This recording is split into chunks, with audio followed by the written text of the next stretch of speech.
de l'Union africaine, Madame la Présidente de la Commission européenne, Monsieur le Président de la Commission permanente de l'Union africaine, Mesdames et Messieurs les chefs d'État et de gouvernement, Madame la Présidente du Parlement européen, Mesdames et Messieurs les présidents de la BCE, de la Banque mondiale, du FMI, de l'OMS, Madame la Secrétaire générale de l'OIF, Mesdames et Messieurs les directrices et directeurs généraux de banques régionales de développement, Mesdames et Messieurs les parlementaires, Mesdames et Messieurs les ministres, Mesdames et Messieurs les ambassadrices et ambassadeurs, chers amis, tout a été dit par les deux présidents.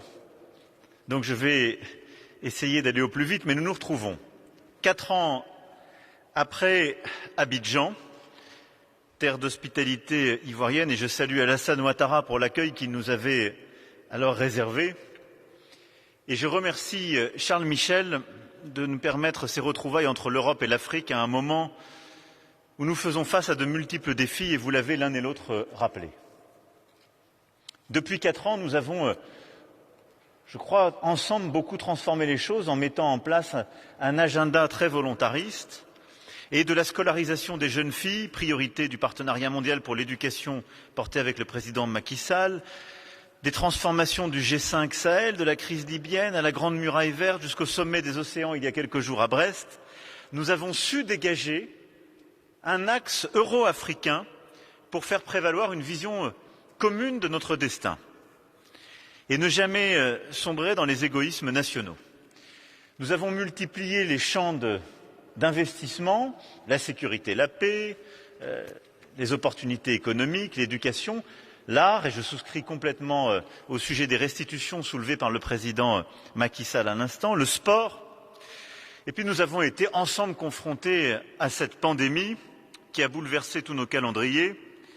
Et je veux d'ailleurs remercier le rôle qu'alors le président Moussa Faki et le président Ramaphosa ont joué.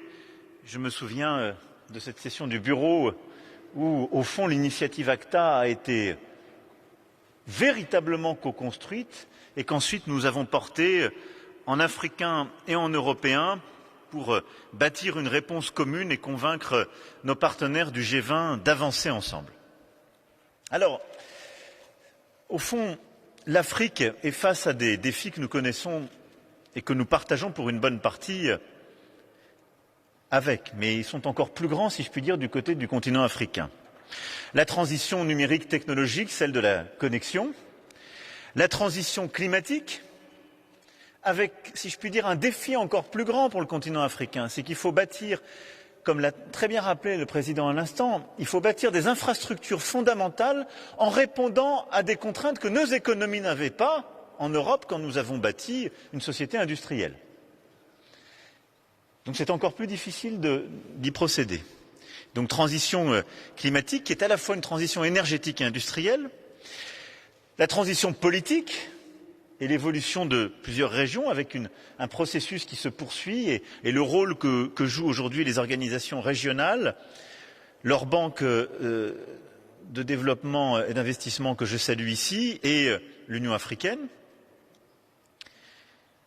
et une transition démographique qui est l'exact inverse de ce que l'Europe connaît, puisque votre continent est le plus jeune au monde, avec une opportunité extraordinaire, mais un terrible défi si nous ne savons pas vous aider à offrir des formations et des opportunités à la jeunesse d'Afrique. Là où le continent européen, lui, a à vivre plutôt la transition du vieillissement de sa population, ce qui est un défi, si je puis dire, jumeau. Face à ces défis, depuis plusieurs années, vous avez en plus 2 crises qui se sont percutées. Celle du terrorisme et de la déstabilisation que notre continent a aussi connue dans sa chair, mais qui se multiplient avec des groupes internationaux, Al-Qaïda et Daesh, qui ont décidé de progresser en Afrique, avec dans toute la région du Sahel, du Golfe de Guinée, de la Corne de l'Afrique, maintenant, on le sait bien aussi, de l'Afrique australe, l'avancée de groupes terroristes qui ont parfois des connexions diverses sur le plan international, mais qui progressent et qui prospèrent sur la misère et qui prospèrent sur la difficulté à offrir des opportunités. Et le deuxième grand choc que vous avez eu à subir, comme nous, c'est celui de la Covid. Mais je le disais il y a quelques jours, il est encore plus difficile à absorber pour le continent africain parce que c'est un choc sanitaire mais c'est un choc aussi économique et social sur des économies plus fragiles ou en voie de développement et pour qui la fermeture est encore plus coûteuse et qui ont des budgets qui n'ont pas la même capacité à absorber ces temps de crise. Les institutions internationales ici présentes ont chiffré les besoins de financement entre 250 et 300 milliards d'euros entre 21 et 25, ce qui nous montre les besoins de financement en plus des trajectoires qui préexistaient. Tout ça fait que le sommet que nous tenons aujourd'hui, je crois, se tient à un moment absolument exceptionnel, celui qui consiste à savoir si nous, Européens, nous bâtissons une nouvelle alliance, c'est-à-dire une stratégie totalement unique, singulière, pour aider l'Afrique à réussir ou pas. En étant conscient que la réussite ne peut être commune et que s'il y a un échec du continent africain, le premier à en pâtir sera le continent européen.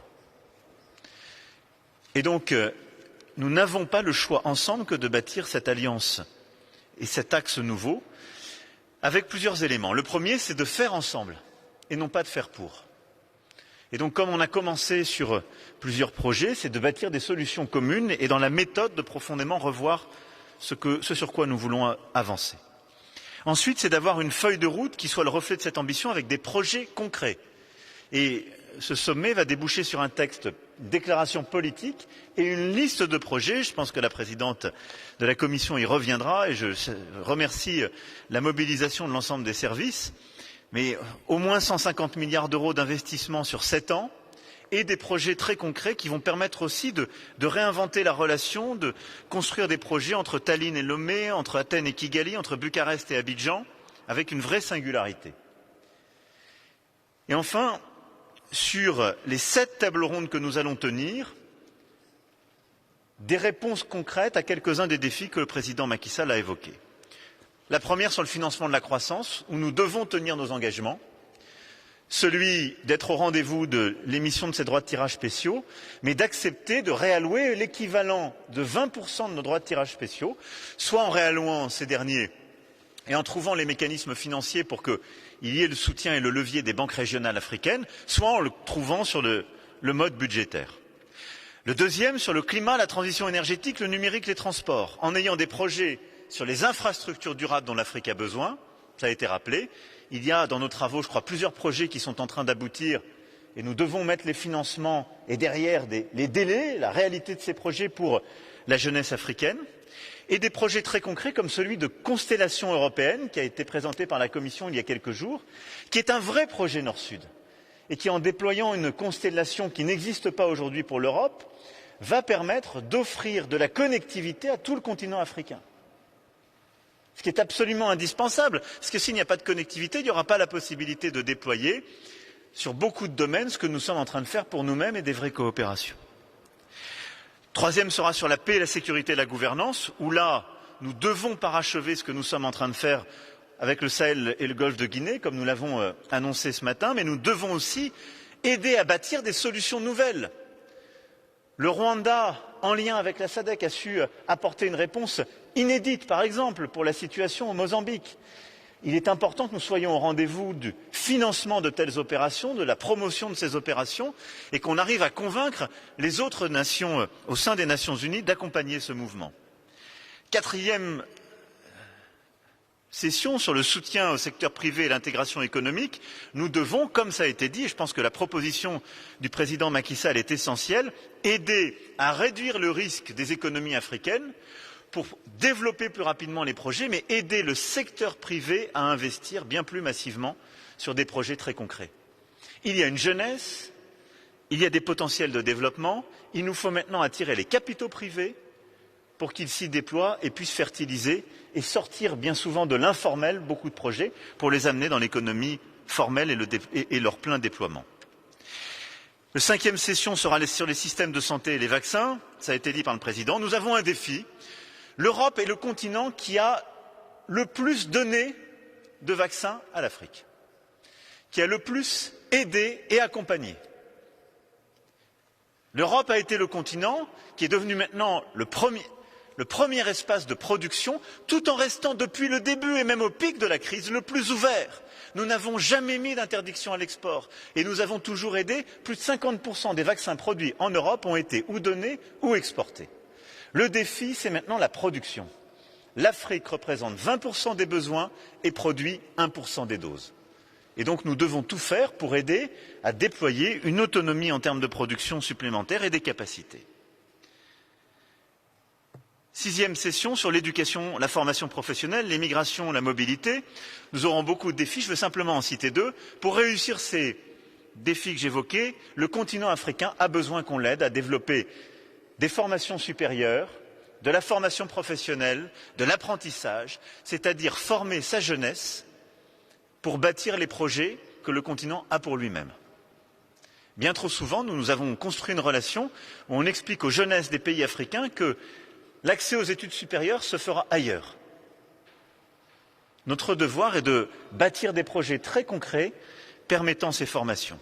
Et sur les mobilités, nous devons avoir une vraie alliance de partenaires équitables qui consiste aussi à nous battre ensemble contre les réseaux de passeurs clandestins qui se jouent de cette misère et pour avoir des politiques de retour vers le pays d'origine pour celles et ceux qui ne participent ni aux procédures de protection dans le cadre de l'asile, ni à une migration économique choisie.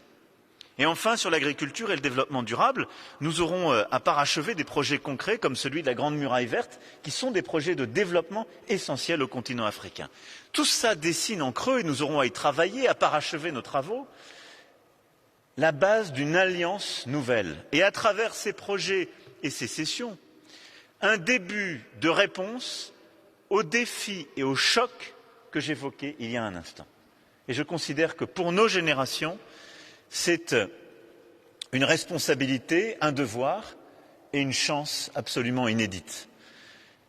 Nous n'avons pas d'autre choix que celui d'avoir l'énergie de mener ces projets à leur terme, d'apporter des réponses à vos interpellations, Président Macky à l'instant, vous qui êtes président du Sénégal, de l'Union africaine et qui, en plus, avez ajouté à cela le triomphe à la Coupe d'Afrique des Nations.